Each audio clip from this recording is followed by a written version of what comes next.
Let me see if I can ask one more question.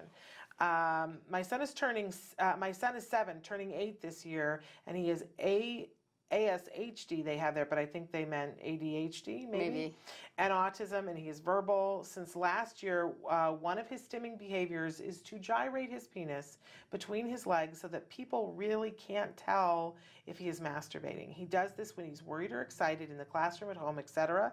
At home, we redirect him to his bedroom, but the urge is so strong I have to pick him up, and he continues to do it, and it occurs while watching his favorite TV show, even though the TV off, turning the TV off doesn't stop him from stimming in this way. Unsure where we should go from here. And I'm glad we got a chance to answer this one, because this is a common thing that people write in, and there's concern, and especially when it's happening out in the world, because other people's reactions to it, people will put things on top of that aren't there.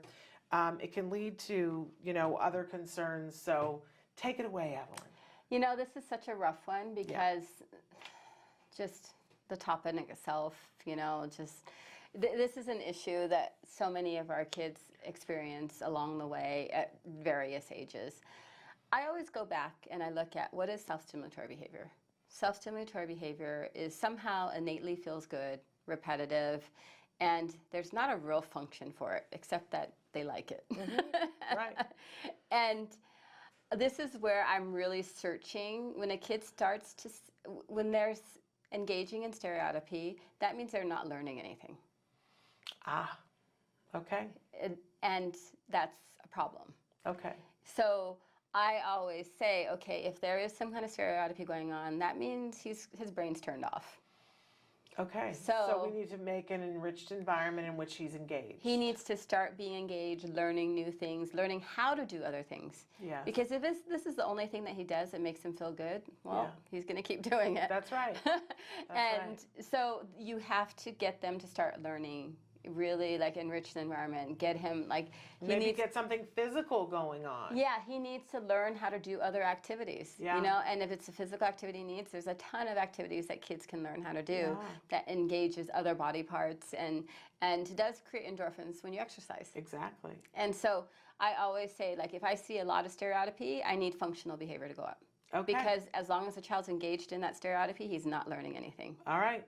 So that's fabulous advice, and you got to it very quickly, which is wonderful. So we're about out of time here, and I want to talk a little bit about, because they're all discombobulated for me in what order. But tomorrow, I can't even believe that we haven't talked about this yet. Tomorrow, first up on the show, you know who we have on the show tomorrow? William Hung from American Idol. So I know it's like, what? But he is a big supporter of the autism community. You remember him from American Idol? He was the one who did the She Bang, She Bang audition for American Idol, and then became an international superstar for it, for singing a song badly on television. Yes. And so he's on the show tomorrow with a comedian, Keith Raza, who is on the autism spectrum. And Julie Dipp is here because they're doing a benefit in which Keith and William are performing. So that's happening tomorrow, first thing on the show. And then we have on a team of people who are talking about VR for autism. So that's a really exciting show tomorrow. And then on Friday, we've got the amazing Carrie Bowers, who's got a new film. She's the filmmaker who did Normal People Scare Me and Normal People Scare Me Too. And now she has a new film that she's going to be talking with us, where she talks about love and sexuality on the spectrum. And I know, everybody's ears perk up and then people go, oh, I don't know about that. But in Carrie's capable artistic hands, it will be fabulous, I'm sure. And we've got more research happening on Friday.